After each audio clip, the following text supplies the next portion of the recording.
Halo anak-anak kelas 5, senang sekali. Hari ini Ibu Eva akan bawakan materi baru yaitu teks non-fiksi.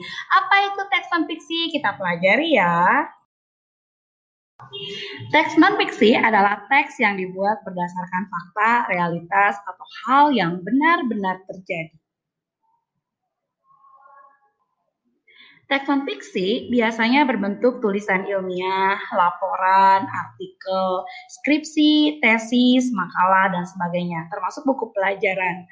Buku pelajaran kamu itu juga teks non-fiksi, bahkan bibliografi seseorang itu juga termasuk teks non-fiksi. Ciri-ciri teks non-fiksi antara lain berusaha mencapai taraf objektivitas yang tinggi. Jadi bukan berdasarkan pendapat pribadi tapi nyata, menarik dan menggugah pikiran dari pembaca. Bahasa dalam teks non-fiksi bersifat denotatif, makna sebenarnya. Jadi betul-betul nyata.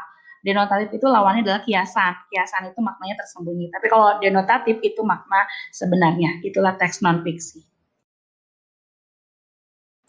Pokok pikiran pernah kita bahas di catatan yang pertama. Pokok pikiran itu disebut juga ide pokok, pikiran utama, atau gagasan pokok, yaitu gagasan yang menjadi pokok sebuah paragraf. Pokok pikiran dalam suatu paragraf itu terdapat dalam kalimat utama. Kalimat yang paling umum itu kalimat utama dan biasanya dijelaskan dengan kalimat-kalimat penjelas. Pokok pikiran teks non-fiksi itu merupakan inti dari pembicaraan pada teks atau paragraf dari teks non-fiksi. Intinya ya.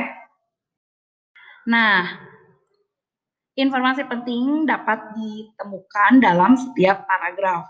Nah, langkah-langkah menemukan informasi penting dalam suatu paragraf itu, pertama, baca teks secara menyeluruh. 2, tentukan kalimat utama paragraf. 3, temukan pokok pikiran paragraf. Dan keempat, simpulkan informasi penting.